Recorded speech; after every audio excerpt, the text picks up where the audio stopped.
ज्ञान के साथ हमारा रिश्ता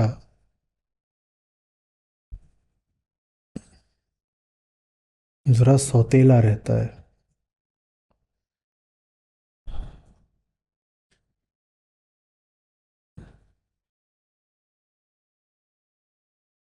हम्म।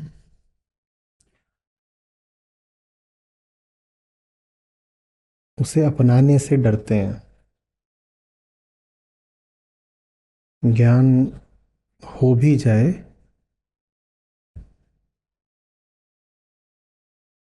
तो भी उसके प्रति अपनेपन का भाव नहीं आता है। यही कारण है कि हमने ज्ञान मार्ग और प्रेम मार्ग दो अलग अलग बना डाले। देखो कितनी गहरी चाल। क्योंकि हमें प्रेम ऐसा अंधा करना था कि जिसमें ज्ञान नहीं होना चाहिए, तो प्रेम से ज्ञान को अलग रखो। कि प्रेम का अगर रास्ता पकड़ रहे हो तो देखो इसमें ज्ञान कहीं नहीं होना चाहिए। क्योंकि प्रेम मार्ग और ज्ञान मार्ग हमने घोषित किया दो अलग अलग मार्ग हैं।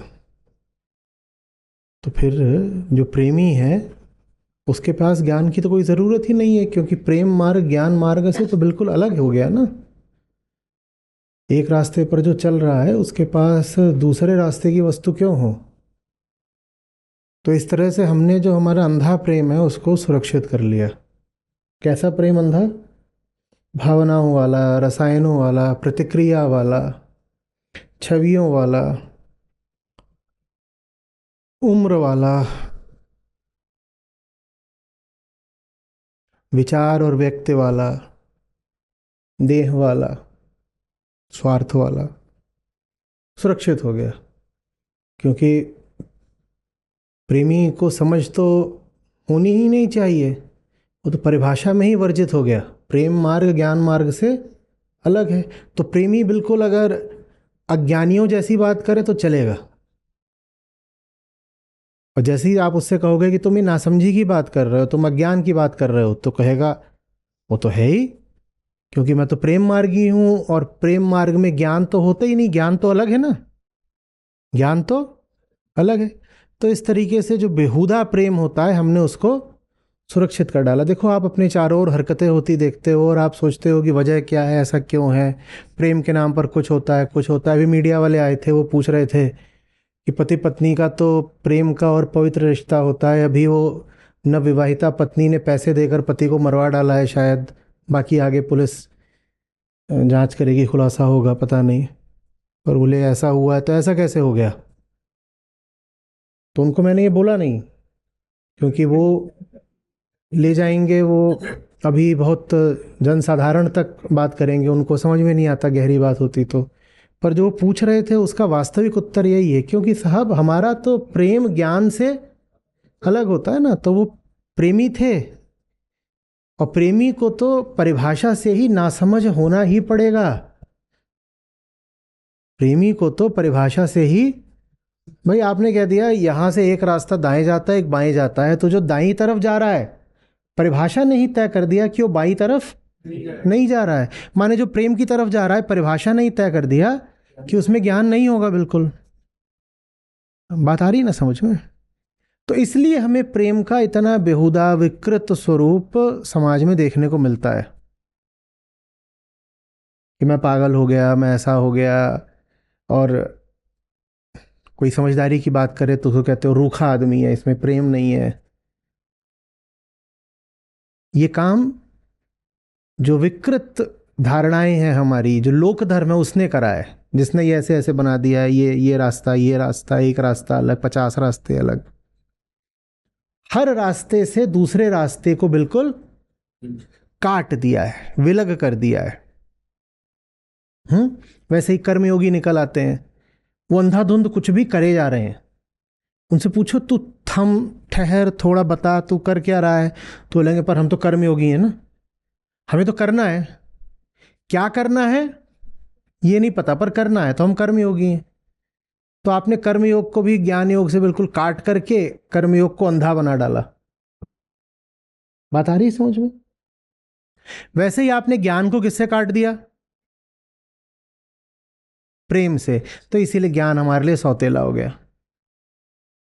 क्योंकि जहां प्रेम नहीं हो, अपनापन कैसा? तो ज्ञानियों को अपने ज्ञान से ही चिढ़ होती है। बहुत सारे ज्ञानी होते हैं जो बोलते हैं काश मुझे ये सब पता ना चला होता। 90% हमारा गीता समाज यही रोता रहता है, कहता है कौन सी आफत की घड़ी थी कि ये सब बातें पता चल गई। अब जान गए हैं तो उसको अजान नहीं कर सकते। जो बात पता चल गई, अब कैसे उससे अनभिज्ञ होने का नाटक करें? देखे हुए को अनदेखा नहीं कर सकते। अब तो दिखा दिया इन्होंने, पर क्यों दिखा दिया? हमें नहीं देखना था। हम अपने ही ज्ञान के प्रति बड़े रूखे रहते हैं, क्योंकि पुरानी लोकधर्मी धारणा यथावत बनी हुई है कि ज्ञान और प्रेम अलग अलग है। तो हमें अपने ज्ञान से ही प्रेम नहीं होता। वो हमारे पास एक अनचाही वस्तु की तरह होता है, जो मिल तो गया है। वही कुंती सूर्य कर्ण वाली बात कि तेजस्वी सूर्य और प्रतापी कर्ण, पर कुंती को चाहिए ही नहीं। वही ज्ञान के प्रति हमारा रुख रहता है। मिल तो गया है और तेज बहुत है, प्रकाश बहुत है। ज्ञान को प्रकाश की संज्ञा दी जाती है ना। प्रकाश उतरा, मिल गया, और ये हाथ में है मेरे, पर चाहिए नहीं। है भी तो छुपा छुपा के रखो, जैसे अभी आप छुपा छुपा के अभी सत्र देख रहे हैं। न जाने कितने, कोई गोदाम में छुपा होगा, कोई गाड़ी की डिक्की में देखते हैं कुछ लोग।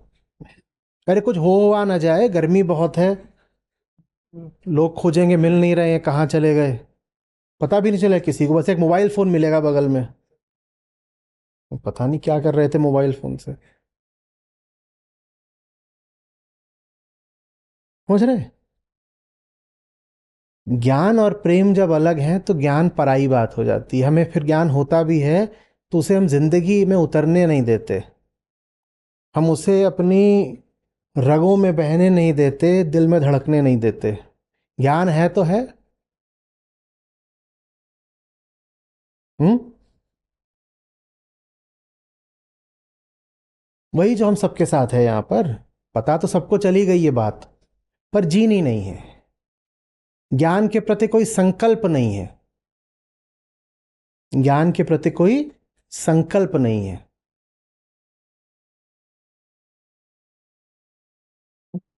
आत्मा बौद्धिक रूप से आपके पास ला दी गई है, पर जो कुछ आपके पास लाया गया है उस पर फिदा नहीं हो पा रहे आप।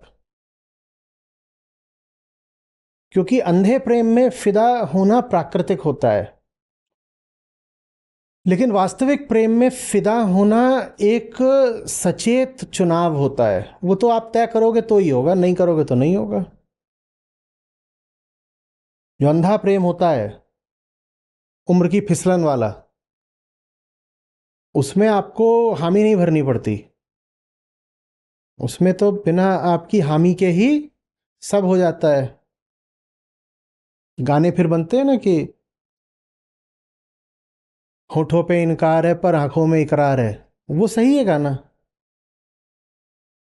क्योंकि आपसे पूछे बिना इकरार, इकरार माने हामी, आपसे पूछे बिना इकरार हो जाता है। आपकी पूरी व्यवस्था भीतर से चिल्ला पड़ती है कि ये तो मुझे चाहिए ही चाहिए, और वो ज़्यादा और कुछ नहीं होता है, वो कुछ शारीरिक सी चीज़ होती है और कुछ नहीं। भूख जैसी बात, शरीर की भूख है ना, आपसे पूछ कर थोड़ी भूख लगती है। नींद जैसी बात, आप मना भी करो आंखों को कि अभी गाड़ी चला रहा हूँ, अभी नींद नहीं आनी चाहिए, गाड़ी चला रहे हैं एक्सीडेंट हो जाएगा, नींद नहीं आनी चाहिए, नींद आ जाती है। कितनों के साथ हुआ है, गाड़ी चला रहे हैं और खुद को बहुत बोल रहे हैं कि अभी नींद नहीं आनी चाहिए, और तब भी चढ़ आई नींद। हुआ है।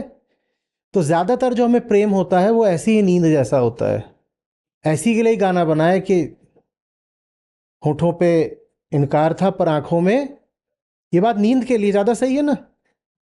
होठों पे इनकार था पर आंखों में इकरार था, तो आंखें ऐसे हो गई, भड़ से फिर आंख खुली, ये क्या हुआ। बोनट पे तबले बज गए।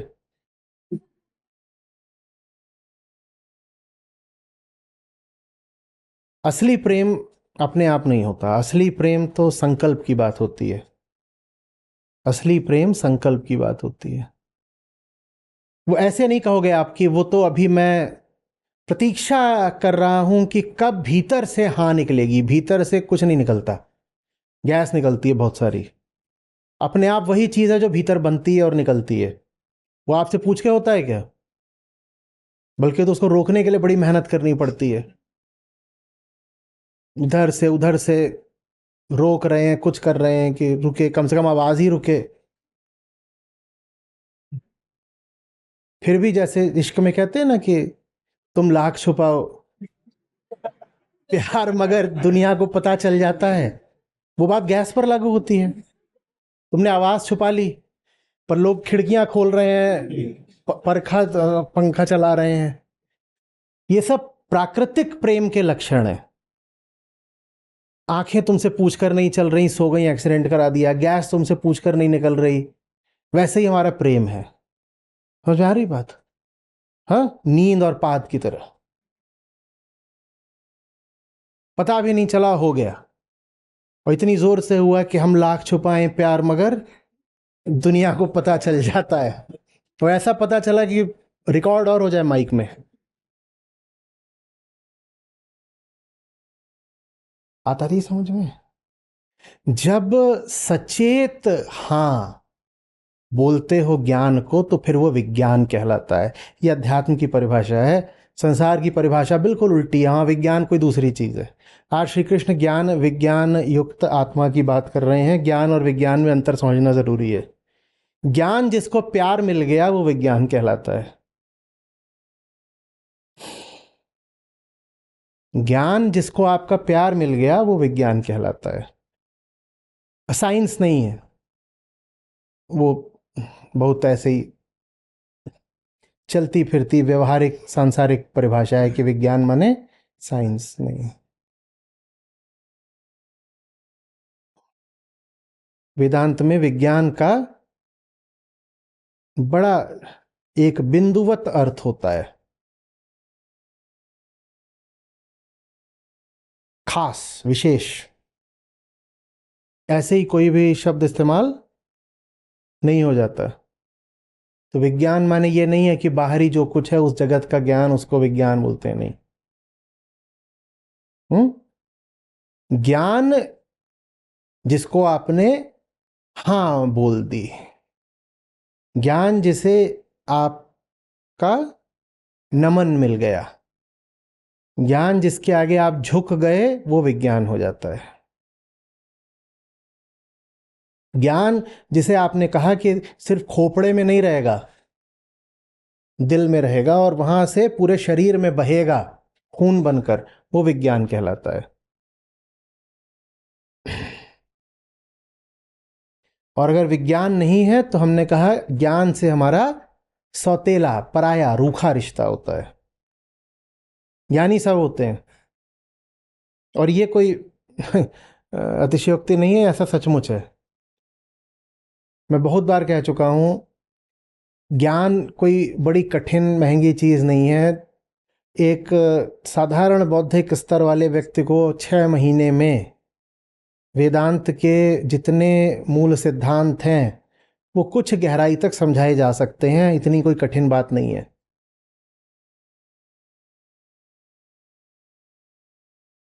और वो भी ज़रूरी नहीं है कि वो ग्रेजुएट पोस्ट ग्रेजुएट हो।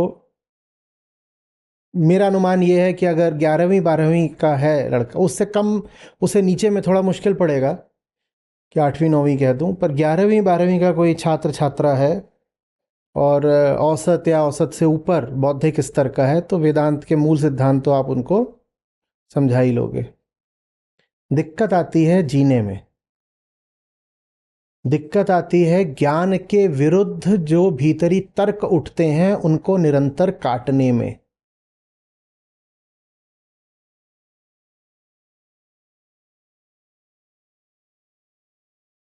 वहां दिक्कत आती है। ज्ञान को विज्ञान बनाना मुश्किल होता है। ज्ञानी सब है। बनारस मैं जानता हूँ 2-4 जगह वहाँ लिखा रहता है, घाट पे लिखा है, इधर उधर लिखा है कि कृपया ज्ञान न बताएं, यहाँ सब ज्ञानी है। और गलत नहीं लिखा है। बनारस हो और वहाँ सब ज्ञानी ना हो ही नहीं सकता। पर क्या फर्क पड़ता है, बनारस बनारस ही रह गया, इतना ज्ञान होने के बाद भी। वो ज्ञान विज्ञान नहीं बना। तुम्हारे उपनिषद पंच कोशों की बात करते हैं, उसमें मनोमय कोश के बाद सीधे क्या आता है? विज्ञानमय कोश आता है। तो मनोमय कोश को कुछ कुछ आप पर्याय समझिए ज्ञानमय कोश का। ऐसे क्या देख रहे हो, कौन से कोश होते हैं? पंचकोश क्या है वेदांत में? अरे वो आपका पेपर सेटर कहाँ गया राजदीप? अरे बताओ तुम कैसे। हाँ, अन्नमय, फिर? फिर? अच्छा, अभी मैंने कहा मनोमय के बाद आता है विज्ञानमय, इन्होंने प्राणमय के बाद ही। अन्नमय के बाद क्या आएगा? हाँ, प्राणमय के बाद मनोमय, हम्म फिर आखिरी क्या होता है? वो आखिरी होता है, कुछ और है उसके आगे कहते हैं हम, उसके आगे सत्य कहते हैं, तो मौन है, शून्य है, आत्मा है। ठीक है। अगर कोई कहे कि अन्नमय कोश के भी आगे बाहर, उससे बाहर क्या है, तो क्या वो कहेंगे हम? विश्व। ठीक है।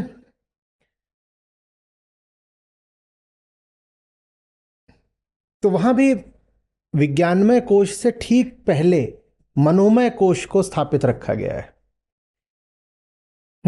तो ज्ञान ऐसे समझ लीजिए कि अभी वो मनोमय कोश की बात है, उसी को मैं कह रहा हूं। आप ज्ञानमय कोश भी बोल लो तो बहुत गलत नहीं बोलोगे। और मन माने क्या होता है? वो विषय जो अभी अहंकार के हाथ का खिलौना है, अहंकार केंद्र में है, और मन माने वो सब विषय हैं, उनको इकट्ठा कर लिया तो मन कहलाता है। अहंकार भोगता है और उसके विषय मौजूद हैं, विषय 1, विषय 2, विषय 4, और ये जितने भी 56 विषय हैं, इनको इकट्ठा कर दें तो क्या कहलाता है? मन कहलाता है ना? तो ज्ञान अभी जिसके अहंकार का खिलौना है वो मनोमय कोश में है, वो बहुत आगे नहीं बढ़ पाया है। हम में से ज्यादातर के लिए ज्ञान यही होता है, क्या? हमारे हाथ का खिलौना, तर्क करने के लिए इस्तेमाल कर लेंगे, जब चाहेंगे भुला देंगे, कुछ मनमर्जी चलानी होगी, कहीं कोई कामना पूर्ति करनी होगी, ज्ञान सामने आ रहा हो तो ज्ञान को क्या कहेंगे? अभी थोड़ी देर किनारे बैठो। ऐसे भी नहीं, थोड़ा, ये तो बड़ी इज्जत की बात हो गई, चल साइड बैठ, अभी डिस्टर्ब ना कर। और जब कामना पूर्ति हो जाएगी, बिल्कुल ऐसे हवस, ऐसे बिल्कुल ऐसे हो जाएगी, तब कहेंगे हाँ भाई अब ज्ञान लेके आओ। हाँ, ये तो बहुत ऊंची ऊंची बात कही, क्या बात कही है? ये खिलौना है ना आपका, खिलौना है। जब आपके हित में लगा आपको, जब आपके स्वार्थ अनुकूल लगा आपको, तो आपने उसको सामने रख लिया। जैसे कोई राजा हो तानाशाह, उसका कोई दुर्बल मंत्री, कि जब मंत्री की सलाह अपने स्वार्थ के अनुकूल लगी तो सुन ली, और कुछ करने जा रहे हैं और मंत्री ने आगे टोक दिया तो क्या बोला उसको? चल साइड हो ले। ज्ञान हमारे लिए ऐसा होता है। राजा कौन? अहंकार। और ये दुर्बल सा मंत्री सेवक कौन?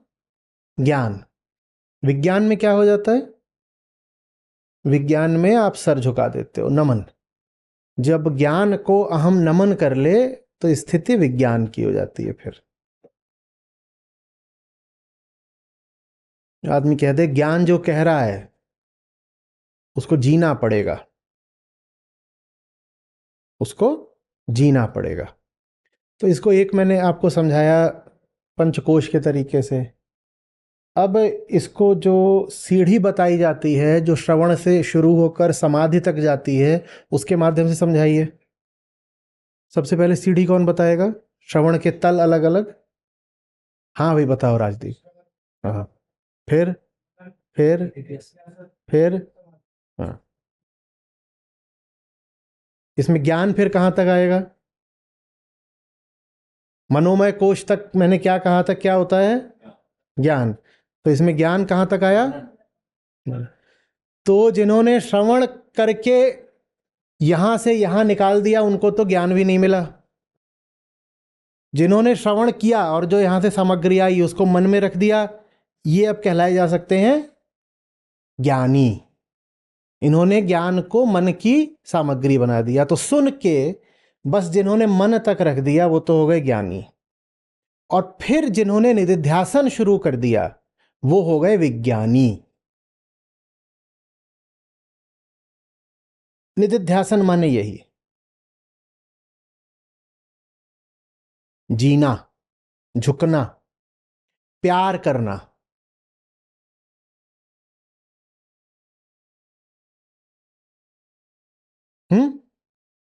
और जो ऐसे हो गए ज्ञान के कि उन्होंने कहा ज्ञान ही रहे हम न बचें, वो हो गए समाधिस्थ।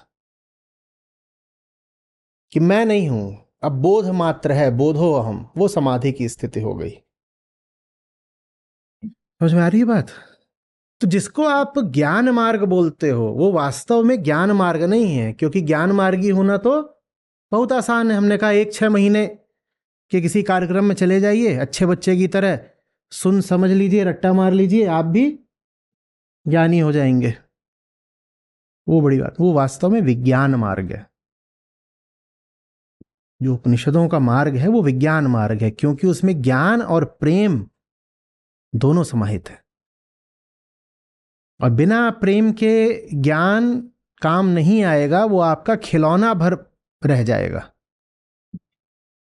ज्ञान तो है पर उसको मनचाहे तरीके से अपने स्वार्थ के लिए जब इस्तेमाल करना वो कर लिया। और जब लगा कि ज्ञान तो बाधा बन रहा है, अरे ये ज्ञान ना बड़ी फिजूल की बातें किया करता है। अभी हम जा रहे थे जलेबी उठाने और आकर के श्लोक सुना रहा है, दोहा बता रहा है। हम्म वो मक्खी का बता रहा है, वो जो गुड़ में फंस गई थी पता नहीं कौन सी, तो क्या क्या, तो ये हाँ भाई कौन सा दोहा बता रहे तुम, ये गुड़ और मक्खी वाला? नहीं, क्या माखी गुड़ में फंस रही। चमाट मार देंगे इसको। ज्ञान के साथ ये रिश्ता होता है ना हमारा। तो आप जा रहे हैं बढ़िया जलेबी की ओर और तभी एक आवाज आए और बोले माखी गुड़ में धस रही, पंख रहे लिपटाए। हाँ हाँ, बोल दो, तुम ही बोल दो। लालच बुरी बला है। और किधर को जा रहे थे? जलेबी की ओर जा रहे थे और किसी ने ये सुना दिया, अब क्या करें? तो ऐसे में ज्ञान को क्या करने का मन करता है? ये ज्ञानी है जो कहे कि ज्ञान को चमाट मार दूंगा। हुआ है कि नहीं हुआ है? कि जा रहे हैं कुछ करने, धनिया मेथी मलाई जलेबी जो भी है, और वहां से कामी एक कुत्ता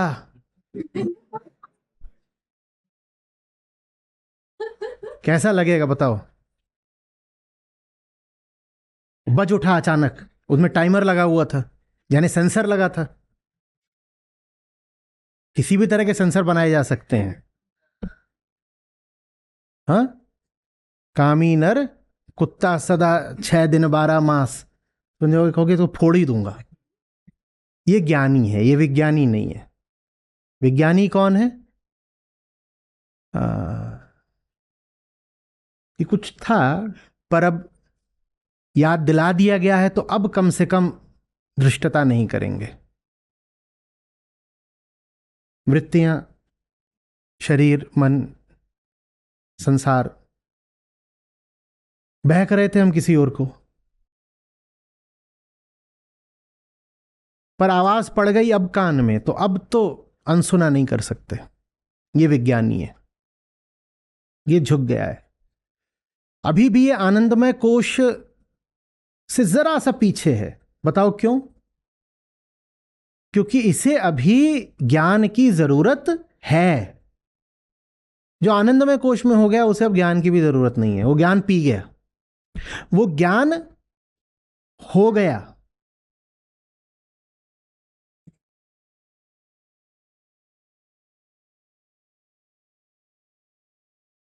वो आगे की बात है, हम नहीं जानते ये सब क्या है, ये बड़े मुहावरे जैसी बातें लगती हैं, बस ज्ञान हो गया ये वगैरह। पर ज्ञान और विज्ञान हमारे लिए उपयोगी व्यवहारिक बातें हैं।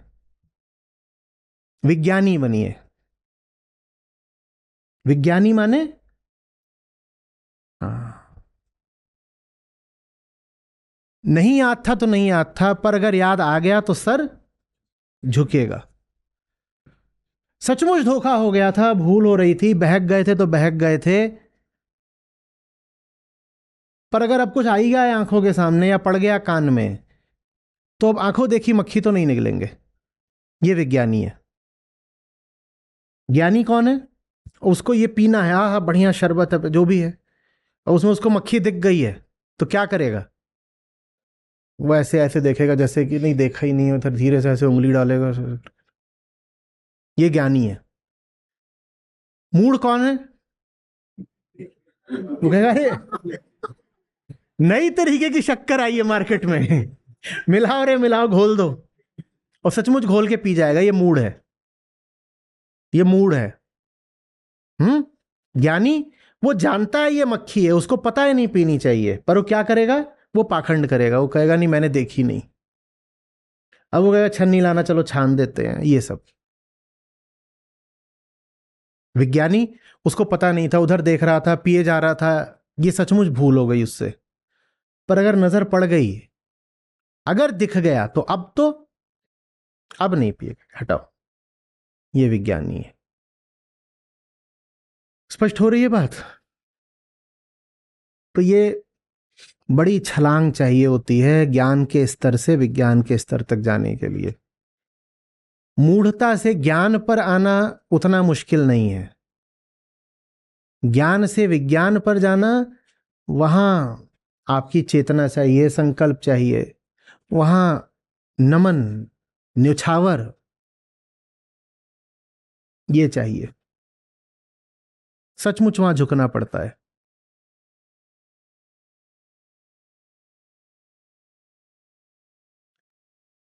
और इसीलिए जो नहीं जानता और फिर भी भूल कर रहा है, वो पाता है कि उसका अंतःकरण उसे कम सजा दे रहा है।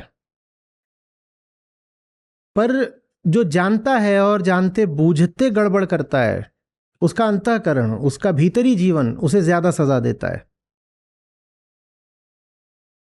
राम वियोगी ना जिए, जिए तो बाउर होए। ये कैसी अजीब बात है, दुनिया में तो सब राम वियोगी हैं, ये कैसे जिए जा रहे हैं? कैसे बोल गए साहब, लगता है गड़बड़ बोल गए, गलती कर दी ना, ऐसे नहीं बोलना चाहिए था। बिल्कुल सही बोल रहे हैं, ये उनके लिए बोल रहे हैं जिन्हें वियोग कम से कम पता तो चल रहा है। जिन्हें पता ही नहीं चल रहा उनकी मौज है, सुखिया सब संसार है, खावे और सोए। जिन्हें कुछ नहीं पता उनसे ज्यादा मौज में आप किसी को नहीं पाओगे। पर उनकी मौज पशु की मौज है, उनकी मौज सड़क के कुत्ते और नाली के सूअर की मौज है।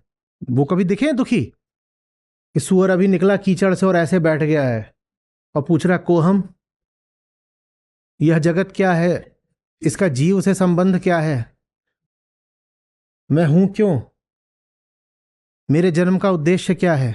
सुना है कभी? वो मौज में है, वो अपनी पूंछ की ऐसे चोटी बनाता है गोल गोल, और मस्त अपना ऐसे कहता और बताओ अभी ताजा ताजा कहाँ है, मुंह मारने चलना है। सारी समस्या उनके लिए पैदा हो जाती है जिन्हें झलक दे दी जाती है, जिन्हें ज्ञान दे दिया जाता है, जिन्हें राम का नाम दे दिया जाता है। अब अगर ये भागेंगे तो जिए तो बाउर हो, अब ये पागल हो जाएंगे, और ये बार बार यही कहेंगे इससे अच्छा तो ये था कि ये सब पता नहीं चलता। न जाने कमबख्त कौन सा मेरा बुरा दिन था जिस दिन ये सब सुना, एनरोल कर लिया।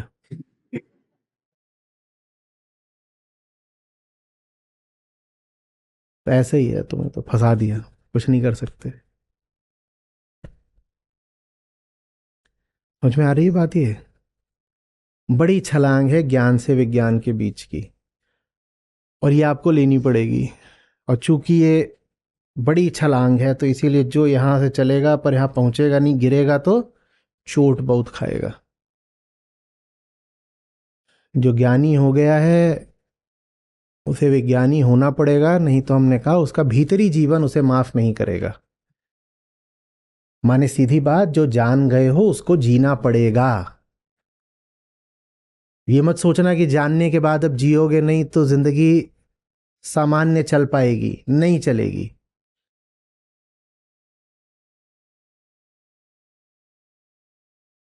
सूफियों के यहाँ गुरु को बहुत बार यही बोला गया है, बड़ी उलाहना दी गई है, उल्टे पुल्टे नाम बोले गए हैं। दुष्ट बोल दिया, जालिम बोल दिया, दो चार जगह तो कसाई बोला है कि मार ही डाला। अच्छा खासा जी रहे थे सुअर की तरह, मार ही डाला। यही वजह है। आ रही बात समझ में? ज्ञान गुरु से मिल जाता है, फिर होता ना कि गुरु से ज्ञान जो लीजिए, आगे क्या है, शीश दीजिए दान। वो देना पड़ेगा, वो इसलिए नहीं कि गुरु तुम्हारा शीश लेके कहीं बेच आएगा, सर बिक रहे हैं वहां पे। इसलिए कि ज्ञान मिलने के बाद भी जो अपना शीश बचा कर रखेगा वो बहुत दुख पाएगा। ज्ञान जब मिल जाए तो उसके आगे सर झुकाना पड़ेगा। सर झुकाने से ऐसा लगता है सर कोई जबरदस्ती की बात हो रही, तो इसीलिए मैंने शुरू में ही आज कहा प्यार। ज्ञान जब मिल जाए ना, वास्तविक आशिकी वही होती है। तो जो ज्ञान और विज्ञान से तृप्त है, ये किसी के बारे में कहा जा रहा है, जिसके बारे में कहा जा रहा है वो भी आगे आ जाएगा किसको कहा जा रहा है ऐसा। पर होगा कोई खास जिसको ऐसी उपाधि, ऐसी संज्ञाएं दी जा रही हैं। तो पहले बात, जो ज्ञान और विज्ञान से तृप्त है, ज्ञान विज्ञान तृप्तात्मा। फिर आगे एक और अच्छा सुंदर शब्द आता है, कई आते हैं, सबकी बात कर लेंगे। कूटस्थ। कूटस्थ माने क्या होता है? कूट माने क्या होता है? कूट माने क्या होता है? नहीं, दो अर्थ हैं। जैसे बोलते हो चित्रकूट, तो वहां कूट माने क्या है?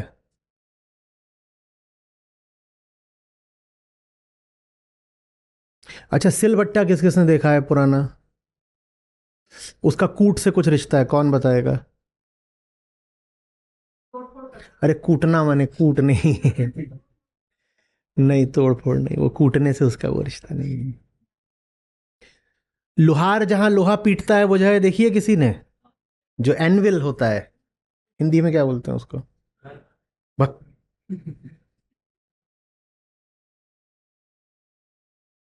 इतना भारी उसका हथौड़ा होता है और लाल लाल लोहा रखा होता है, उसको मारते हैं। नहीं, सिलबट्टा तो घरेलू आपकी रसोई का होता है, मैं इंडस्ट्रियल लोहार की बात कर रहा हूँ। तो वो रखे रहता है, मारता है, निहाली बोलते हैं ना उसको। हाँ, उसको बोलते हैं, वही बोलते हैं। तो उसकी पहचान ये होती है कि वो ठोस होता है और अचल होता है, दो उसके बारे में बातें हैं। उस पे गर्मा गर्म लोहा रखा है लेकिन उस लोहे से वो नहीं पिघलता, पिघला लोहा उस पर रखा है, वो तब भी यथावत रहता है जैसा वो है। दूसरी बात, उस पर इतना भारी हथौड़ा मारता है लोहार और तब भी वो नहीं हिलता। उस हथौड़े से लोहा टूट जाता है, लोहे का आकार बदल जाता है, लेकिन कूट नहीं बदलता।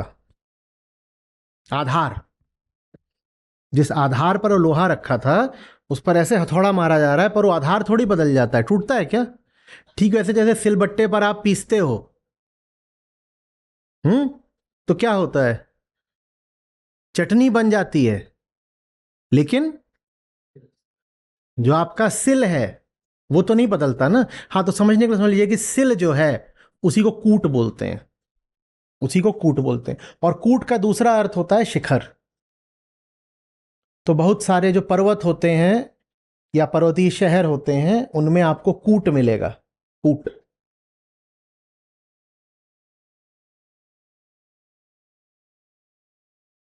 तो अध्यात्म में कूटस्थ बहुत महत्वपूर्ण शब्द है।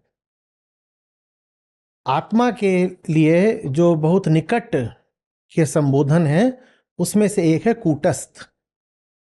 अचल, अजेय, और आकाशीय, माने सबसे ऊंचा, ये कूटस्थ। आत्मा को कूटस्थ कहा गया है। उस पर कितने भी प्रहार कर लो वो टूटती नहीं है।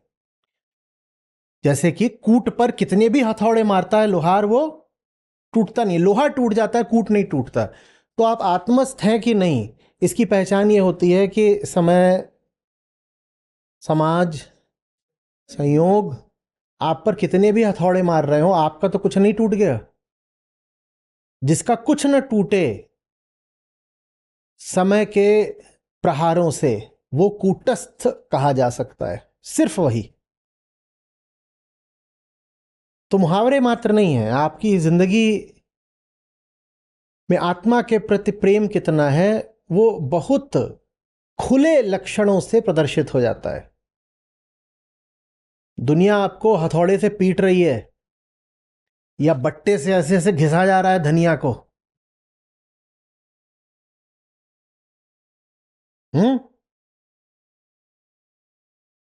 समझ में आ रही है बात? कुछ कुछ टूट तो नहीं गया, कुछ टूटा तो नहीं, मेरा कुछ बिगड़ तो नहीं गया। और बहुत कुछ ऐसा होता है जो पिस जाता है, उसको पिस जाने दो।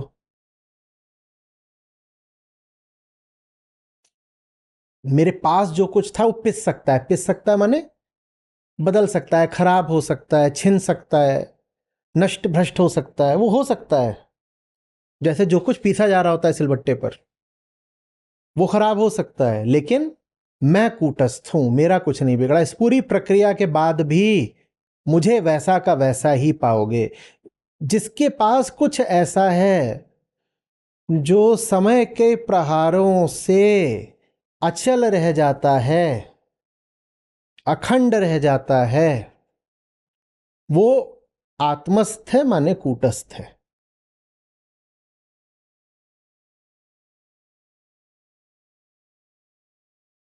और दुनिया आती है आपको पूरा ही भीतर तक हिलाकर चली जाती है, तो फिर आप कूटस्थ नहीं है।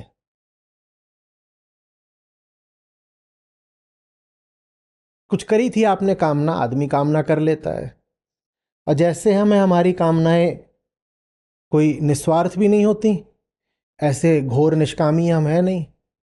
चलो हो गया, प्रकृति का खेल है। कहीं ममत्व बैठा लिया, किसी विषय में मोह हो गया, ये सब हो गया। और कामना टूट गई, मुंह पर घात हो गया। आप भी टूट गए क्या? बिल्कुल ही गिर गए? या एक घड़ी आई जब आंसू पोंछ करके कहा अब हो गया, हो गया, ठीक है। जितना रोना था रो लिए, आयोडेक्स मलिए, काम पर चलिए।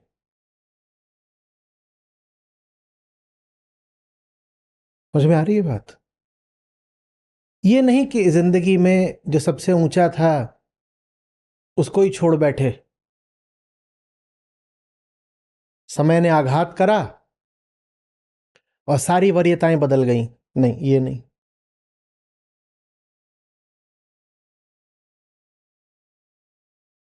आ रही बात समझ में?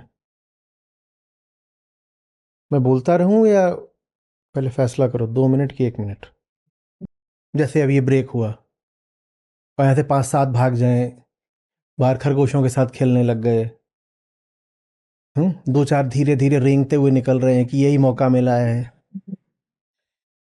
ये संयोग की बात है, ये समय की बात है। कुछ हो गया, हो गया तो हो गया। कुछ है जो उससे बाधित होगा, और वो हुआ, हम उसको नहीं रोक पाए ना। लाइव जो टेलीकास्ट जा रहा था वो रुक गया, वो ठीक है। जितना कुछ समय छीन सकता था वो छीन ले गया। उसके बाद भी हम हैं। तुम सब कुछ ले जाओ, जो हमारा है उसके बाद भी हम शेष हैं, यह है कूटस्थ होना। कूटस्थ होना बहुत बहुत सुंदर, बड़ा सारगर्भित ये शब्द चुना हमारे ऋषियों ने। जिन्होंने देखा हो, मैकेनिकल की तरफ से कौन लोग हैं जिन्होंने कभी इंडस्ट्रियल हैमर्स देखे हों, तो देखे हैं ना कैसे होते हैं। अब समझ में आ रहा है कूटस्थ कहने का मतलब क्या हुआ। ऋषियों ने कहा उतनी जोर का भी कुछ पड़े, अविचलित रहना। उतनी जोर का भी कुछ पड़ जाए तो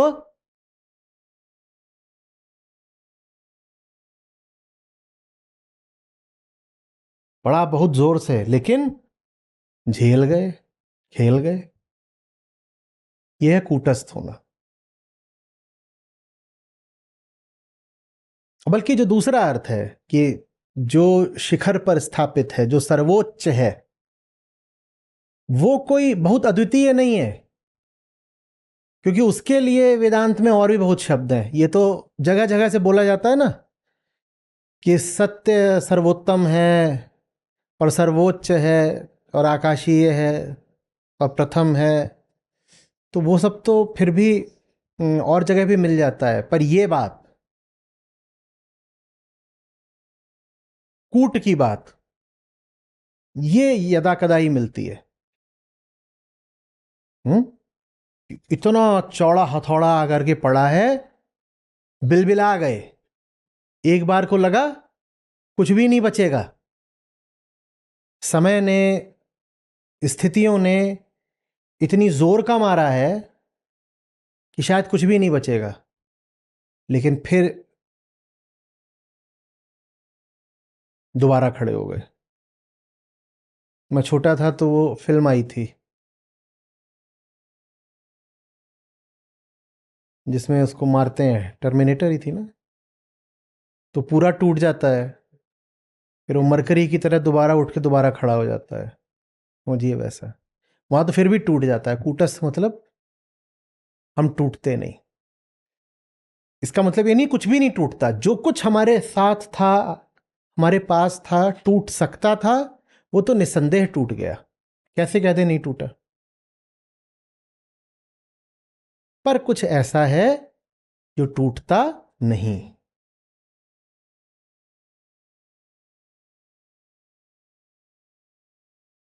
विजित इंद्रिय, ये ज्यादा प्रचलित है, इस बारे में पहले भी बहुत बात हो चुकी है। हम्म और इसमें हमने ये भी ख्याल रखा है पहले भी बात करते हुए कि बात इंद्रियों की हो रही है, पर इंद्रियों को सीधे सीधे नहीं जीता जा सकता। हम्म ठीक वैसे जैसे कि आपके ऊपर लगातार गोलियों की बौछार आ रही है और आप उसको रोकना चाहते हैं, तो आप क्या करेंगे? एक एक गोली को तलवार से काटेंगे। फिल्मों में होता है कई बार, वो एक एक गोली से लड़ते हैं। कई बार तो ऐसे हाथ में पकड़ लेंगे, कई बार साइकिल के पीछे छुप करके।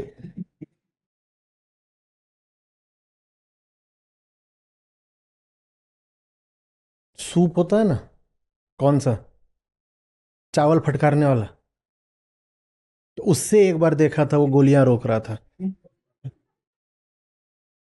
और उसने रोकी नहीं, उसने ऐसे रोकी कि गोली आई टकरा के वापस जो मारा उसी को जाके लगी।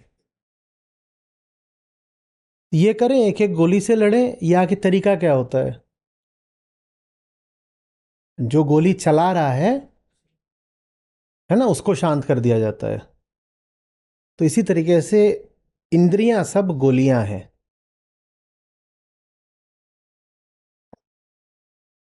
उनको जीतने से कोई विशेष लाभ नहीं होगा। इंद्रियों को जीतने का अर्थ है जो इंद्रियों का स्वामी है उसको जीत लो। इंद्रियों का स्वामी कौन है? अहंकार। आंख यूं ही थोड़ी किसी और देखती है। हम्म हाथ यूं ही थोड़ी किसी और बढ़ते हैं, कदम यूं ही थोड़े चल पड़ते हैं। यहां तक कि कान भी सब कुछ नहीं सुनते। आपका एक कान है, वैसे तो चारों ओर से लहरें आनी चाहिए, प्रवेश करनी चाहिए, पर ऐसा भी नहीं है। इस पर तो बाकायदा प्रयोग हुए हैं कि एक बहुत छोटा प्रतिशत होता है, कितना होता है मुझे ध्यान नहीं, आप खोजिएगा खुद ही, कि आप जो कुछ सुनते हैं उसका एक बहुत छोटा प्रतिशत होता है जो आपके भीतर, आपकी स्मृति तक, आपके अंतःकरण तक पहुंचता है। क्या पहुंचता है? तमाम तरह के फिल्टर्स माने छन्नियों से छन करके वो जो अहंकार को सुहाता है वही पहुंचता है भीतर, बाकी नहीं पहुंचने देंगे आप। हुँ? कोई कहे कान को रोकना है, कान को मत रोको। कोई कहे, और लोक धर्म में सब खूब चलता है, कोई आंख पे पट्टी बांध रहा है, देखा ये? कोई कह रहा है अच्छा अच्छा, इधर पुरुष बैठे, इधर महिलाएं बैठी हैं, मैं महिलाओं की ओर नहीं देखूंगा। हम्म। कोई कह रहा है कि रुपया पैसा हम त्वचा से स्पर्श नहीं करते हैं। समझ में आ रही बात? और वो अपने आचरण के पक्ष में कई बार गीता भी उद्धृत कर देते हो, कहते हैं देखो गीता कहती है ना, विजित इंद्रिय, इंद्रियों को ही तो जीतना है। इंद्रियों को जीतना माने ऐसा हुआ कि जैसे कोई राजा है या सेनापति है, वो अपने सैनिकों को बार बार रवाना कर रहा है और आप सैनिकों से ही जूझे पड़े हो। कितनों से जूझोगे? वो भेजता ही जाएगा, भेजता ही जाएगा। दुर्गा सप्तशती में आखिरी अध्यायों में जो तीसरा चरण है, 11वां 12वां 13वां अध्याय, वहां पर सबसे पहले देवी के पास कौन आते हैं? सब नौकर चाकर लोग आते हैं, है ना? और क्या बोलते हैं? अरे हमारे तो जो दो राजा बंधु हैं, उनके पास दुनिया की सबसे जो उत्कृष्ट चीज़ें हैं वो सब हैं। सबसे ज़्यादा बढ़िया पैसा है उनके पास, सबसे बढ़िया वाला हाथी है और गाय है, सबसे बड़ा वाला पेड़ है उनके पास, और सबसे बड़ी उनके पास सेना है। तो तुम दुनिया की सबसे सुंदर महिला लगती हो, तुम्हें भी हमारे ही राजाओं के पास होना चाहिए। वो उनको मार पीट के भगा देती हैं। भगा देती हैं तो क्या होता है? सारी जो गड़बड़ थी वो रुक जाती है क्या? दुर्गा सप्तशती को फिर वहीं समाप्त हो जाना चाहिए। समाप्त होती है क्या? क्या होता है? उनको मार पीटे भगाया जाता है तो और आ जाते हैं, फिर और आ जाते हैं, फिर और आ जाते हैं, आते ही रहते हैं। पूरे मामले का अंत कहां पर होता है? जब अंत में देवी कहती हैं इन्हीं दोनों दुष्टों को ठीक करना पड़ेगा तभी बात होगी। फिर जैसे ही उनको ठीक किया, सब ठीक हो जाता है। हवा साफ हो जाती है, सूरज चमकने लगता है, नदियां बहने लगती हैं, पशु पक्षी निर्भय होकर के डुलने लगते हैं, सब ठीक हो जाता है। और जब तक उनको नहीं मारा था तब तक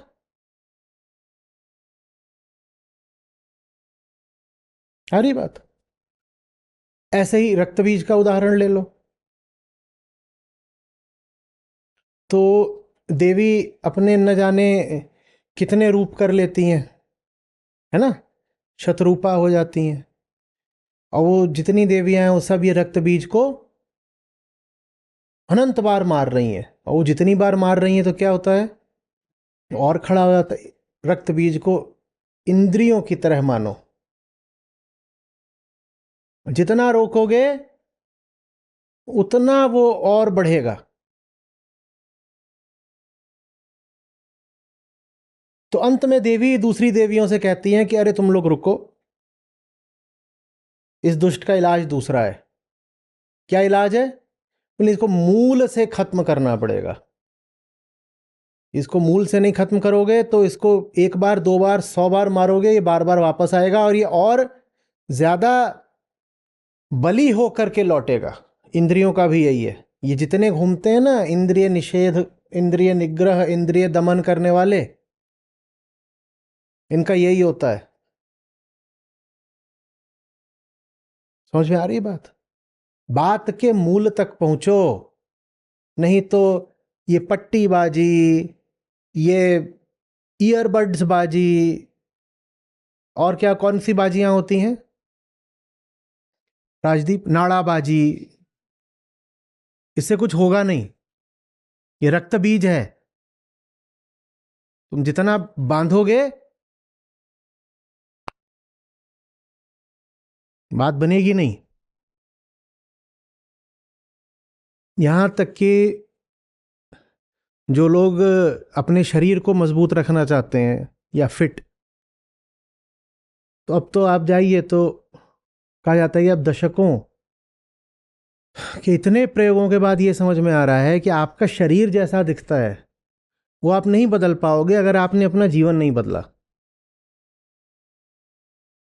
तो ये भी, जो ये डाइट कंट्रोल होता है, ये भी एक तरह का क्या है, इंद्रिय दमन ही तो है। पेट भी इंद्रिय है और जिह्वा भी इंद्रिय है। बोले नहीं, जब तक आपकी लाइफस्टाइल जैसी है वैसी ही रहेगी, तब तक आप कुछ दिनों के लिए वजन कम भी कर लोगे तो वजन वापस आएगा।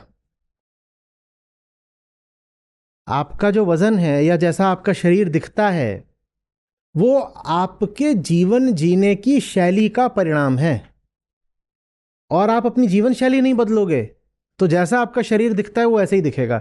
शरीर जैसा है वैसा किसी वजह से है, वजह आपने यथावत रखी है। और कह रहे हो खाना कम कर लूंगा तो उससे शरीर बदल जाएगा, वो होगा नहीं। आप कह रहे हो नहीं जीवन वैसे ही रहेगा, बस मैं जिम चला जाऊंगा तो हो जाएगा, तुम्हारा जिम छूटेगा। 95% लोग जो दौड़ना शुरू करते हैं या खेलना या व्यायाम करना, उनका 2-3 महीने के अंदर सब रुक हो जाता है। हाथ उठा दीजिए। हाँ, है ना, क्योंकि जिंदगी नहीं बदलनी है। जिंदगी नहीं बदलनी है, जिंदगी का केंद्र वही रखते हुए जिंदगी में 2-4 चीजें जोड़नी है या घटानी है। जो जोड़ रहे हो वो जुड़ेगा नहीं, जो घटा रहे हो वो हटेगा नहीं। वो सब वैसे का वैसे ही रहेगा, केंद्र वैसे ही है। तो आ रही बात समझ में? इसीलिए शरीर वगैरह में भी स्थायी बदलाव तब देखने को मिलते हैं जब जीवन में कोई बड़ा परिवर्तन आ जाता है। उदाहरण के लिए कोई अपनी इंडस्ट्री ही बदल ले।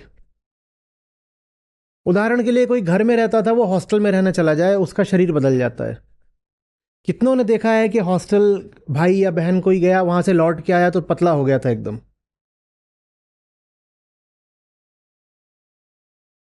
क्योंकि जिंदगी ही बदल गई। जब जिंदगी बदल गई तो फिर शरीर अपने आप बदल जाएगा। जिंदगी बदले बिना इंद्रिय को रोकने की कोशिश करते कि सब कुछ वैसा ही है, पर उससे कह रहे हैं कि देखो जबान पर ताला लगाओ और जलेबी मत खाओ। तो दिन में नहीं खाता, रात में छुप के फ्रिज से खाता। 20 दिन नहीं खाता, 20 दिन के बाद चला जाता फूफी जी की शादी में, वहां खा आता। कहीं ना कहीं तो खा ही आता वो। तो जहां कहीं भी इंद्रिय की बात हो रही हो, समझ लेना किसकी बात हो रही है? इंद्रियों के राजा की। वो कौन है? अहंकार। समझदार लोग नौकरों से नहीं लड़ते। कितना अजीब लगेगा ना। हम्म जैसे शतरंज खेल रहे हो और अपना घोड़ा, ऊंट, वजीर सब लगा रखा है 4 प्यादों से निपटने में, या 5 प्यादे, 5 इंद्रियां हैं, 5 प्यादे आ गए उधर से, तुम्हारे 2 ऊंट और वजीर और राजा बादशाह भी लगा रखा है, और दोनों हाथी धमाधम उछल रहे हैं। सब किससे निपटने को? 5 प्यादे। इंद्रियां ये सब प्यादे हैं। हम्म उसको मारो जिसके इशारे पे ये चलती हैं। इंद्रियों का निषेध करके या दमन करके वास्तव में तुम उसे सुरक्षा दे रहे हो जिसके इशारे पे इंद्रियां काम करती हैं।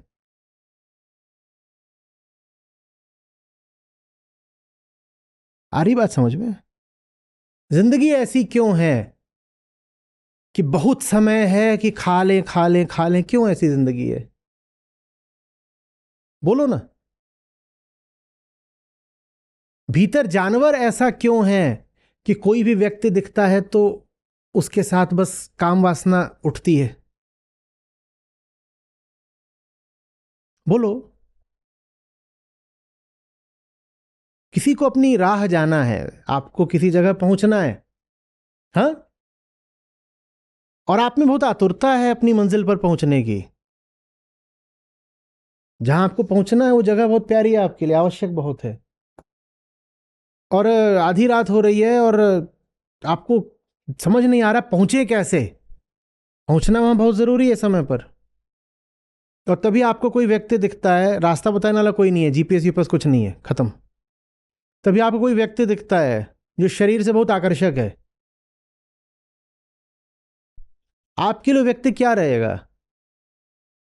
रास्ता बताने वाला या देह बिछाने वाला? तो जिन्हें किसी मंजिल पर पहुंचना होता है ना, उनके सामने जब कोई व्यक्ति आता है तो वो उसकी देह नहीं देखते, वो उससे रास्ता पूछते हैं। और अगर कोई ऐसा मिल रहा है जो देह का बड़ा धनी है, सुंदर है, आकर्षक है, पर रास्ता नहीं बता पा रहा, तो उसकी उपेक्षा करके आगे बढ़ जाते हैं। कहते हैं करेंगे क्या तेरी देह का, हमें कहीं पहुंचना है भाई। बात समझ में आ रही है? और जिन्हें कहीं नहीं पहुंचना, यूं ही लोफड़ मटर गश्ती करने रात में निकले हुए हैं, वो क्या करेंगे? कोई दिख गया, कोई नहीं भी दिख रहा हो, कुछ भी हो, उन्हें कहीं जाना ही नहीं है, तो रास्ते में कोई छोटी सी भी चीज हो वो उनको भटका देगी, विचलित करेगी, आकर्षित करेगी, कुछ भी करेंगे। ऐसे भी लोग होते हैं, वो रात में निकलते हैं, कुछ करने को नहीं है, तो बेचारे रिक्शे वाले सो रहे होते हैं अपने रिक्शों पर, उनके पास कोई जगह नहीं है, रिक्शे पे सो रहे हैं, तो जाके उनके बाल खींचते हैं। कोई जाकर के वो पनवाड़ी के खोखे होते हैं वो बंद करके चले गए हैं, तो जाके दो मिलके खोखा हिला रहे हैं बहुत जोर जोर से, और खोखा बेचारा, दो जवान मुस्टंडे उसको हिलाएंगे तो हिल भी जाएगा, गिर भी जाएगा। सचमुच। रिक्शा वाला, थोड़ी सी ढलान थी तो वो पीछे से अपने रिक्शे में ईंट लगा दी थी उसने, रिक्शे के टायर में पीछे ईंट लगा दी थी और सो रहा था, तो जाके धीरे से उसकी ईंट निकाल दी और भग गए। और जब तक हड़बड़ा के उठा तब तक रिक्शा ढलान ले चुका है। कैसा मजा आया? ये करोगे?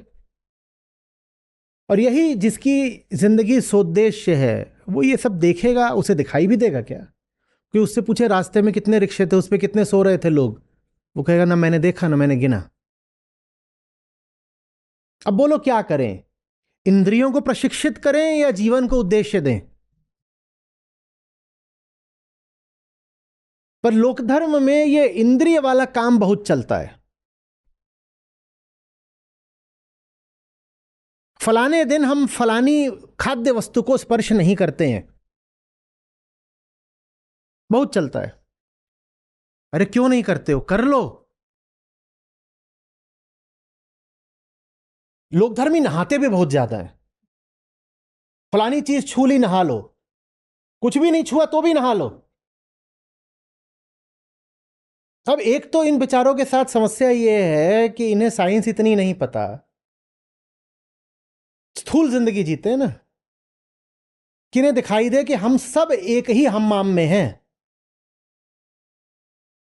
स्थूल जिंदगी जीते हैं तो जो चीज आंख से दिखाई देती है, इंद्रिय वाले हैं ये, इंद्रियबाज लोग हैं, जो चीज आंख से दिखाई देती है माने इंद्रिय से दिखाई देती है, ये उसकी तो हस्ती मानते हैं, जो आंख से दिखाई नहीं देता उसकी हस्ती ही नहीं मानते। तो ये पानी की हस्ती मानेंगे।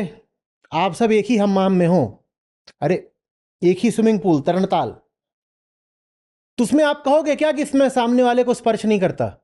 कहोगे क्या? कहोगे क्या? नहीं कहोगे ना।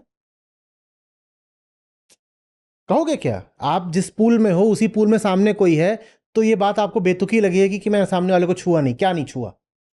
जिस पानी में हो उसी पानी में तुम हो, और वहां आप ऐसी बात करोगे नहीं। इन बेचारों की दिक्कत यह है कि इनकी इंद्रियों से इन्हें हवा का रंग दिखाई नहीं देता, तो इन्हें समझ में नहीं आता कि हम सब एक ही स्विमिंग पूल में हैं, हम सब एक ही पूल के अंदर हैं। ये जो पृथ्वी का वातावरण है एक बहुत बड़ी फ्लूइड का है, पानी भी फ्लूइड होता है और गैस भी फ्लूइड होती है। ये हवा क्या है? तो ऐसा कैसे हो सकता है कि मैं कोई चीज छूऊं नहीं? छूने में तो फिर भी बाहरी स्पर्श होता है त्वचा से। अभी तो बात यह है कि आप यहां जितने लोग बैठे हुए हैं, आपके फेफड़ों से निकले अणु मेरे शरीर का अब तक हिस्सा बन चुके हैं, और यह बात सब पर लागू होती है, सब पर लागू होती है। एक छोटा सा जो मोल होता है उसमें इतने सारे यूनिट्स होते हैं।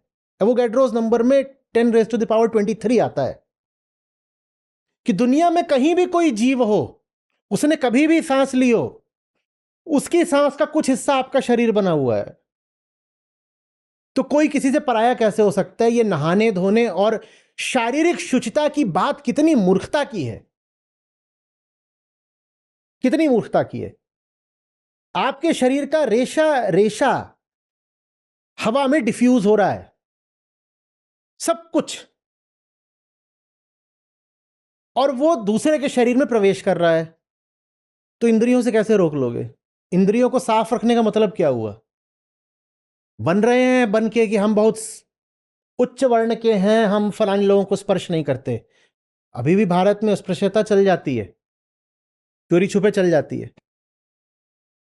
वैसे नहीं चलती कि छूते नहीं, तो ये सब तो हो ही जाता है बहुत, कि अलग कटोरियां होंगी और इस तरह की बहुत सारी बातें। तुम क्या अलग कटोरी की बात कर रहे हो? तुम्हारे शरीर में उसका शरीर घुसा हुआ है, तुम्हारे शरीर में उसका शरीर घुसा हुआ है। तुम जिसको अपना खून कह रहे हो, वो उसके खून से बना है, क्योंकि हम सब एक ही पूल के अंदर हैं। नहीं समझ में आ रही बात? आप एक स्विमिंग पूल में हैं, वहां 15 लोग और हैं, तो आप कह पाओगे आप उनको छू नहीं रहे? नहीं कह सकते ना।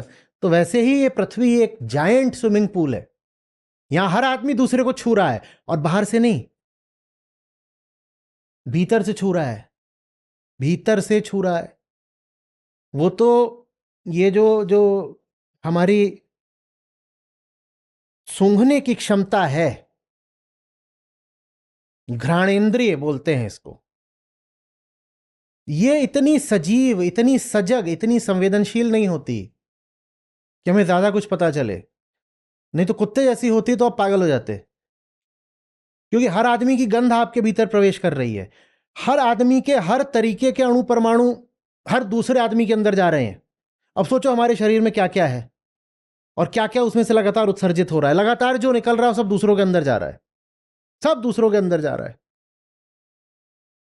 कैसे रोक लोगे इंद्रियों को? इंद्रिय निषेध का मतलब क्या हुआ? तुम निषेध कर ही नहीं सकते। एक ही बिंदु है, एक ही तल है जहां निषेध करा जा सकता है। कौन सा है? वो यहां है, भीतरी है, कि बाहर बाहर से कुछ आता है तो आता रहे, उससे संबंध बनाऊंगा या नहीं, वो मेरे विशेषाधिकार, मेरे स्वामित्व की बात है। बाकी किसी की अगर गंध मेरे नाक में प्रवेश कर गई, मैं उसको रोक ही नहीं सकता। क्या कर लोगे? नहीं रोक सकते। और गंध तभी नहीं प्रवेश कर रही, मैं कह रहा हूं, जब आपको पता चल रहा है। जब आपको नहीं भी पता चल रहा, तो सबकी हर चीज आपके भीतर घुस रही है, और आप उसको रोक नहीं पाओगे। कई लोगों तो इसमें बड़ी घिन आ गई होगी, अरे रे रे रे, क्या बात है, ऐसा ही है, ऐसा ही है। इसीलिए साइंस पढ़ना अच्छा रहता है, वहां आपको पता चलता है अच्छा बुरा कुछ नहीं है, केमिकल्स हैं। या आपने उस पर अपनी मान्यता थोप दी है कि फलाना केमिकल अच्छा होता है, फलाना केमिकल बुरा होता है। आप जिस चीज को बड़ा गहरा, बड़ा बड़ा बुरा है, बड़ा कुत्सित नाम भी दे देते हो, मलमूत्र भी बोल देते हो, वो मिक्सचर ऑफ कंपाउंड्स है बस, उससे ज्यादा कुछ नहीं है। तो उसमें ऐसे क्या कह रहे हो कि कुछ नहीं हो गया। इसलिए रैगिंग अच्छी चीज होती है। आगे कुछ नहीं बताऊंगा।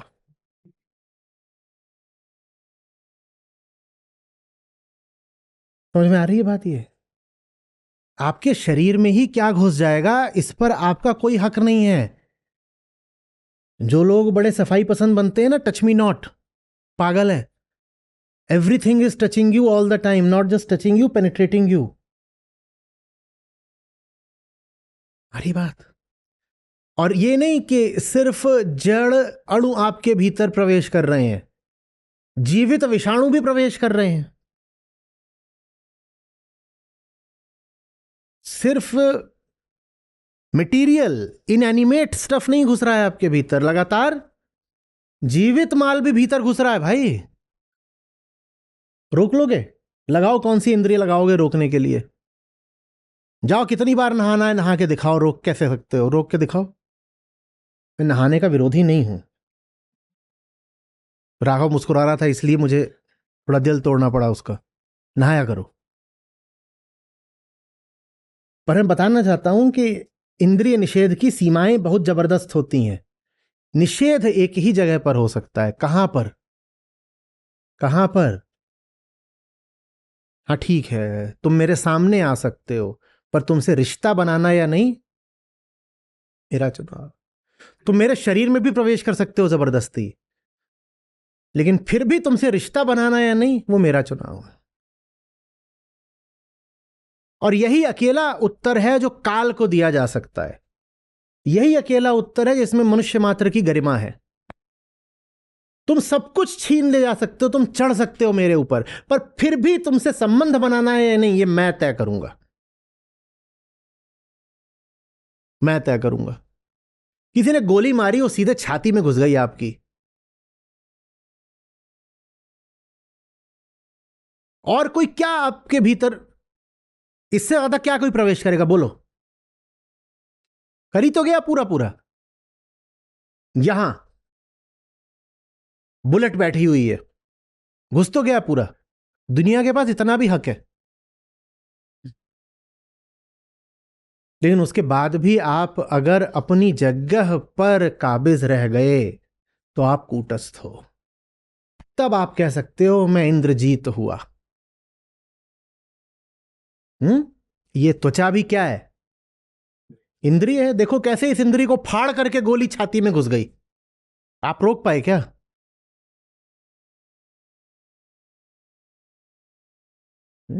तो इंद्रियों पर ध्यान प्रत्यक्ष रूप से देना फायदे का सौदा नहीं है। सब इंद्रियां अपने वश में हो जाती हैं जब इंद्रियों का राजा वश में हो जाता है। किसके वश में? प्रेम के वश में। अहम को अगर आत्मा से प्यार है तो सारी इंद्रियां अपने आप झुक जाती हैं। ठीक वैसे जैसे जहां मालिक झुकता है वहां नौकर भी झुकते हैं। जहां मालिक झुकता है वहां नौकर भी झुकते हैं।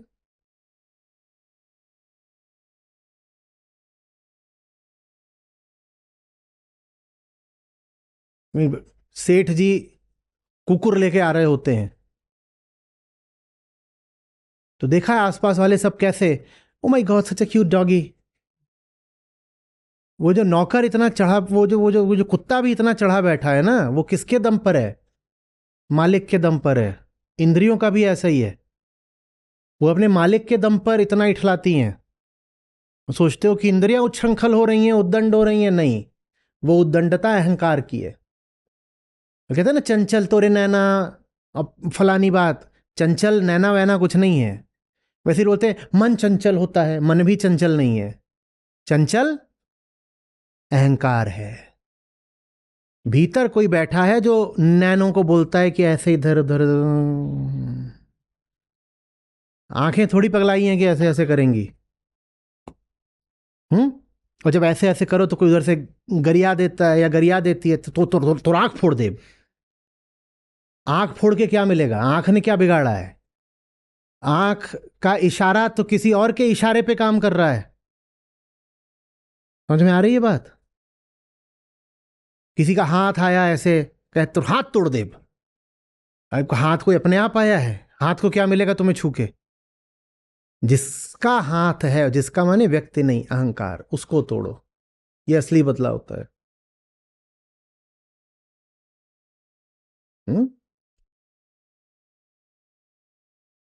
युक्त, युक्त माने कौन किससे युक्त? अहम आत्मा से युक्त थोड़ी दूर की कौड़ी हो जाती है। अहम आत्मा के प्रति प्रेम से युक्त माने सरल अर्थ में मुझे सच्चाई से प्यार है। लगभग वही बात जो ज्ञान और विज्ञान में हमने कही थी। जो जाना है उसके प्रति अब निष्ठा रखूंगा। सिर्फ जाना नहीं है, जी कर दिखाऊंगी।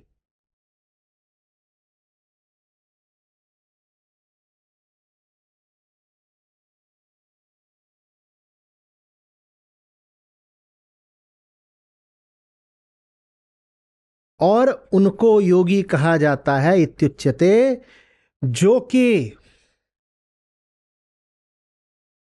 मिट्टी के ढेले, अश्म, कांचन, कांचन माने सोना, और पत्थर, इनको एक जैसा देखते हैं।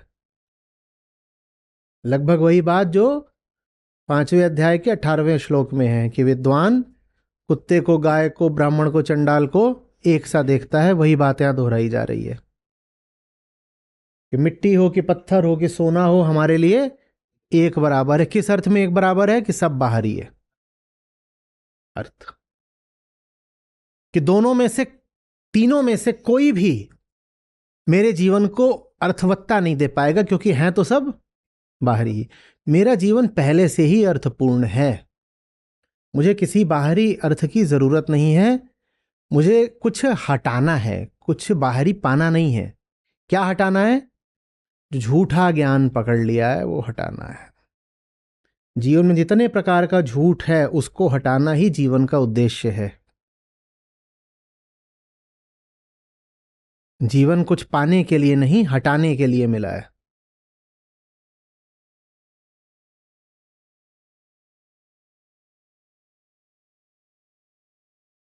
कुछ पाने के लिए नहीं मिला है, हटाने के लिए मिला है। जितना हटाते जाते हो उतना पाते हो कि तुम पहले से ही पाए हुए हो।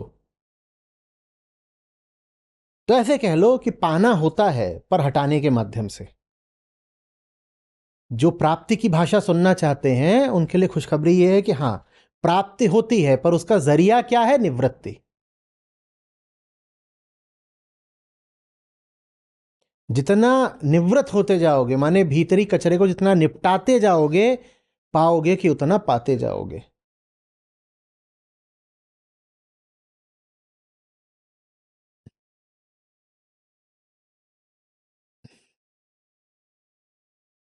तो योगी कौन है?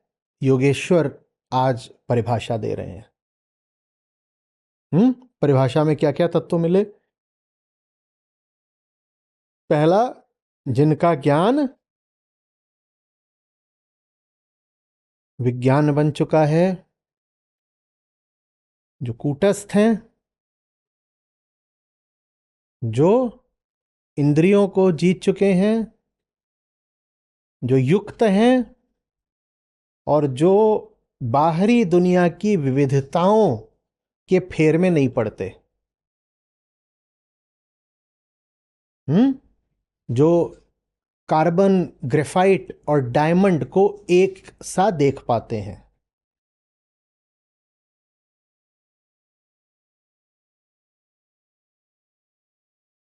यहां एकत्व तो है, ये पता चल जाता है क्योंकि जो उनका मॉलिक्यूल है वो एक है।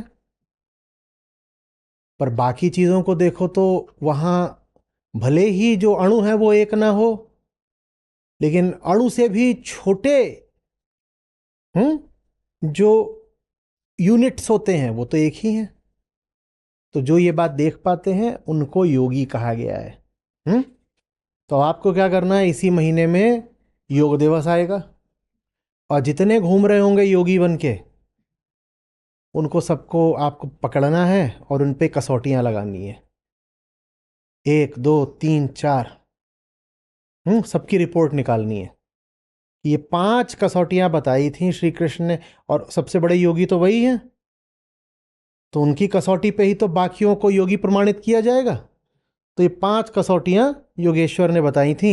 अब आओ देखें तुम्हें 5 में से कितने नंबर मिलते हैं। आप पाओगे जितने योगी घूम रहे हैं सब, आप कहोगे नाज है मुझे मेरे परीक्षा के अंकों पर। 0 से तो ऊपर कुछ तो आता है। ये जितने योगी हैं वो सब बहुत सारे टीवी पे आएंगे, तमाम मीडिया पे छाएंगे, और कोई टांग कहीं फेंक रहा है, कोई कुछ कर रहा है। हैरान हो जाओगे, आप कहोगे ये गजब करतब दिखाया है। आप कहाँ फंस गए? सर्कस में होते तो दुनिया पे राज करते। आपकी जगह अध्यात्म में नहीं, सर्कस में है। क्योंकि योगी को लेकर श्री कृष्ण तो बता ही नहीं रहे कि जिसकी टांग पीठ में लपेट करके जो नाक में डाल देता हो उसको योगी बोलते हैं। ऐसा मिला? मिला कहीं?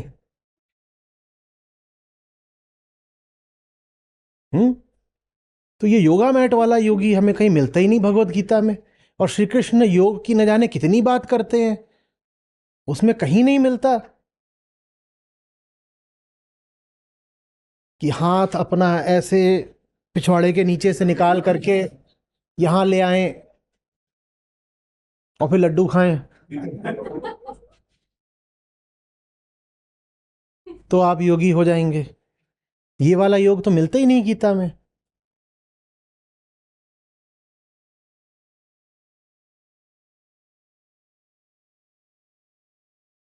हम्म? शरीर को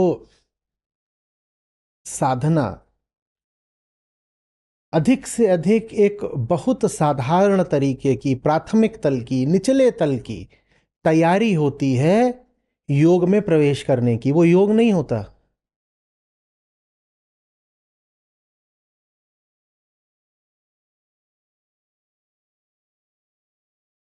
और स्वयं जो हठ योग प्रदीपिका है वो हठ योग के बारे में यही कहती है, कहती ये तो बिल्कुल ही जो बिगिनर है उसके लिए है, ये योग भी नहीं है।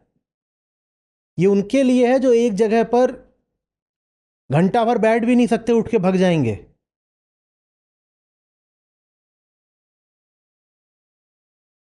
और उसी को क्या बना दिया गया? और चुनौती है मेरी कि कोई आकर के वास्तविक योग की बात करे, कोई नहीं करेगा। योग दिवस पर गीता को तो बिल्कुल भुला दिया जाएगा।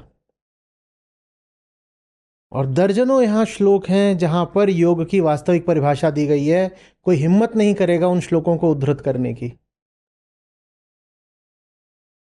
बड़े जमघट लगाए जाएंगे, नज़ारे तैयार किए जाएंगे, देखो 1000 लोग एक साथ बैठ के योग कर रहे हैं।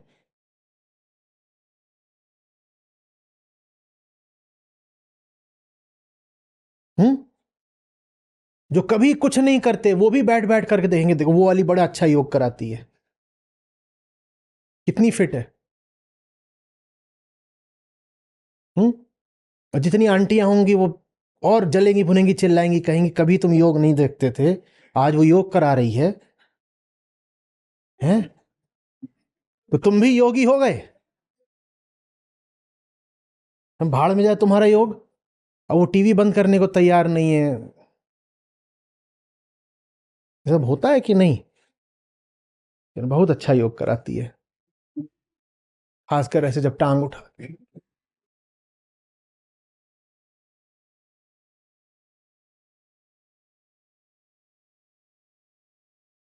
ये हमारा गीता का देश है, यहाँ योग का ये अर्थ हो गया।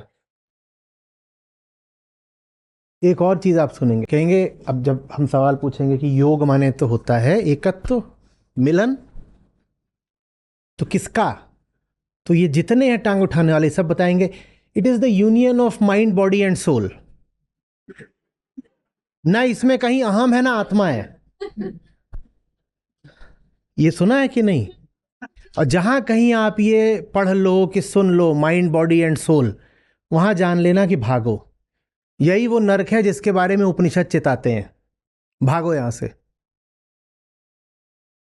और बहुत बड़े बड़े एकदम ऐसे गंभीर मुद्रा बना करके, विद्वान बन करके बड़े मंचों से बोलेंगे, today is the day of the yoga, it is India's precious gift to the world, yoga is the sublime union of the mind body and soul. मूर्खों, तुम्हें पता भी है कि छोड़ो छोड़ो, मेरी समस्या ये होने वाली है कि मुझे भी उस दिन कुछ बोलना है। मैं क्या बोलूं, आपसे तो बोल लेता हूं।